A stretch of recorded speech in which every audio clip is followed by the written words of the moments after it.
Case थे और आज कल की रिपोर्ट अभी थोड़ी देर में अभी जारी होने वाली है। उसमें आज जो रिपोर्ट जारी होगी उसमें 3,583 केसेस हैं, 3,583 केसेस हैं। एक तरह से दिल्ली, जैसा मैंने हमेशा कहा है कि दिल्ली ने सबसे ज़्यादा मुश्किल कोरोना की स्थिति को एनकाउंटर किया है। दिल्ली के लिए ये चौथी वेव है, देश के लिए ये दूसरी वेव हो सकती है, लेकिन दिल्ली के लिए ये चौथी वेव है, चौथी पीक हम लोग एनकाउंटर कर रहे हैं। लेकिन ये वाली पीक में जो देखने को मिला है कि एक्सपोनेंशियली इंक्रीज हो रहा, बहुत तेज़ी से केसेस दिन ब दिन इतनी तेज़ी के साथ केसेस बढ़ते जा रहे हैं। ये चिंता का विषय है, लेकिन घबराने की ज़रूरत नहीं है। हम सरकार में इस स्थिति के ऊपर पूरी नज़र रखे हुए हैं और जो भी उचित कदम उठाने की ज़रूरत है वो सभी कदम हम लोग उठा रहे हैं। इसको पूरा जो डेटा हम लोगों ने देखा है उसके हिसाब से ये केसेस तो बहुत तेज़ी से बढ़ रहे हैं, लेकिन इस बार ये जो कोरोना की चौथी वेव आई है ये पिछली वेव से कम सीरियस हैं। कम सीरियस मतलब कि एक तो मौतें काफ़ी कम हो रही हैं और दूसरा लोगों को अस्पताल में और लोगों को आईसीयू में जो भर्ती होते हैं वो काफ़ी पिछले उसके मुकाबले काफ़ी कम हैं।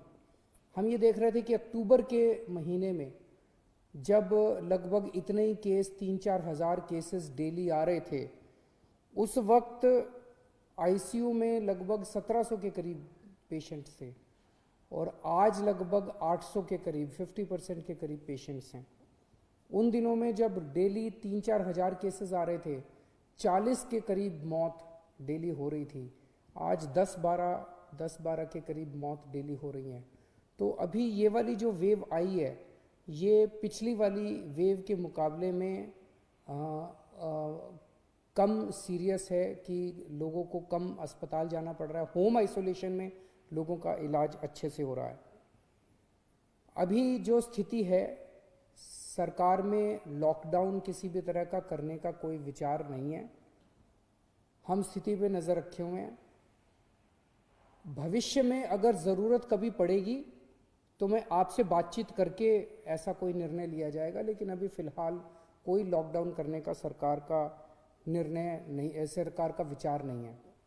लेकिन आज हमने मीटिंग करके ये देखा कि अस्पतालों में और कितनी व्यवस्था करने की ज़रूरत है, ताकि अगर लोग बीमार हों और वो अस्पताल में एडमिट होना चाहें तो एम्बुलेंस की व्यवस्था, अस्पताल की व्यवस्था, वेंटिलेटर की व्यवस्था, ऑक्सीजन की व्यवस्था और आईसीयू की व्यवस्था, ये सारी व्यवस्थाओं के ऊपर आज हम लोगों ने विचार किया है और इसके लिए पूरा प्लान तैयार किया है कि कैसे कैसे किन किन स्टेजेस के अंदर आईसीयू के बेड्स बढ़ाए जाएंगे, कब कब प्राइवेट अस्पतालों के अंदर आईसीयू के बेड्स बढ़ाए जाएंगे, कब कब सरकारी अस्पतालों के अंदर कितने कितने बढ़ाए जाएंगे, उसकी हम लोगों ने पूरी प्लानिंग की है। तो हॉस्पिटल मैनेजमेंट, हेल्थ मैनेजमेंट पूरा सिस्टम जो है, कोरोना में अगर आने वाले समय में केसेस इसी तेज़ी के साथ बढ़ते हैं तो उसको ध्यान में रखते हुए हम लोगों ने आज पूरी प्लानिंग की है। मुझे लगता है कि हमारे सामने मोटे मोटे तौर पे 3 काम हैं। एक, इसको फैलने से किस तरह से रोका जाए, जिसमें हम हमेशा कहते हैं टेस्ट, ट्रेसिंग एंड आइसोलेशन। उसको बहुत एग्रेसिवली अब किया जा रहा है और जहाँ जहाँ कंटेनमेंट जोन्स बनाने की ज़रूरत है वहाँ कंटेनमेंट जोन्स बनाए जाएंगे और इसको फैलने से रोकने की कोशिश की जाएगी। लेकिन इसमें सरकार का रोल तो शायद बहुत कम है। सबसे बड़ा रोल जनता का है, सबसे बड़ा रोल आपका है। हम दिल्ली वालों ने पिछली 3 पीक्स को कितनी खूबसूरती के साथ टैकल किया और हम कामयाब हुए। मैं आज आपसे सबसे हाथ जोड़ के प्रार्थना करता हूँ कि फिर से वापस मास्क पहनना चालू कर दीजिए। इसको मास्क को यही एक चीज़ है, मास्क पहनना, सोशल डिस्टेंसिंग और अपने हाथ लगातार धोना, ये अगर हम करेंगे तो इसको फैलने से रोक सकते हैं।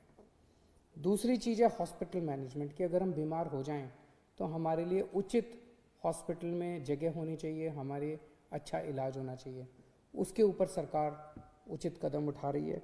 और तीसरा है वैक्सीनेशन। वैक्सीनेशन के ऊपर सरकार पूरा ध्यान दे रही है। हमें लगता है कि जितना ज़्यादा वैक्सीनेशन किया जाएगा उतना ज़्यादा इस बीमारी पे काबू पाया जा सकता है।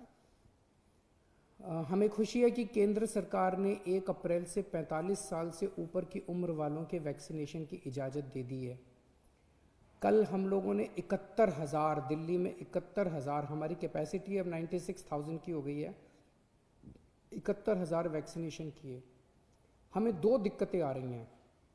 एक तो ये कि केंद्र सरकार ने गाइडलाइन की है कि जहाँ भी वैक्सीनेशन होगा वो केवल और केवल अस्पताल या हेल्थ फैसिलिटीज़ के अंदर हो सकता है। उसमें शुरू में ये डर था कि अगर वैक्सीनेशन के कुछ साइड इफ़ेक्ट हो गए, कोई रिएक्शन हो गया, तो वहाँ पे तुरंत कोई फैसिलिटी होनी चाहिए ताकि उसका इलाज किया जा सके। लेकिन अब तो 4 महीने हो गए, 3 महीने हो गए लगभग वैक्सीनेशन करते हुए। कल बता रहे हैं 71,000 हमने वैक्सीनेशन किए, जिसमें 4 लोगों को थोड़ा बहुत वो हुआ रिएक्शन वगैरह, और वो ठीक हो गए, घंटे 2 घंटे के अंदर वो लोग ठीक हो गए। तो अब ये तो सामने आ गया कि ये सेफ़ है। तो अगर ये सेफ़ है तो केंद्र सरकार अगर हमें मास लेवल पे वैक्सीनेशन करना अलाउ करे तो हम कम्युनिटी सेंटर्स में, स्कूलों के अंदर, मतलब कई 100 हज़ारों हम फैसिलिटीज़ क्रिएट करके इसको युद्ध स्तर के ऊपर वैक्सीनेशन ड्राइव शुरू कर सकते हैं। और अगर युद्ध स्तर के ऊपर वैक्सीनेशन ड्राइव शुरू की गई तो मुझे लगता है कि कोरोना को कंट्रोल करने में हम लोगों को मदद मिलेगी। उसकी हम पूरी, इसके बारे में उचित व्यवस्था की जा सकती है कि जहाँ जहाँ करेंगे हम एम्बुलेंस का इंतज़ाम कर दें, वो तुरंत कोई फर्स्ट एड का इंतज़ाम कर दें, उनको अगर किसी को बाई चांस कोई रिएक्शन वगैरह होता है तो उसको देखभाल करने का इंतज़ाम किया जा सकता है। लेकिन अगर हम नॉन हेल्थ फैसिलिटीज़ में अलाउ नहीं करेंगे तो इसकी एक सीमा है जिसके बियॉन्ड हम नहीं जा पाएंगे। और दूसरा ये कि अब ये उम्र 45 साल की उम्र वाला क्लॉज हटा के और सारी जनता को एक साथ वैक्सीनेट, युद्ध स्तर के ऊपर वैक्सीनेशन करने का कार्य कर देना चाहिए ताकि हमें सबको इससे निजात मिल सके, कोरोना से निजात मिल सके।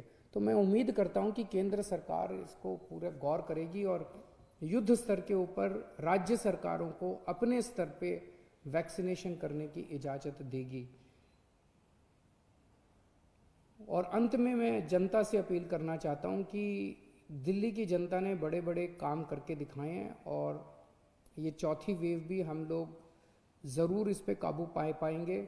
लेकिन आपसे फिर से अपील है कि मास्क ज़रूर पहनिए, सोशल डिस्टेंसिंग कीजिए और अपने हाथों को लगातार साबुन से या सैनिटाइज़र से साफ़ करते रहिए। बहुत बहुत शुक्रिया।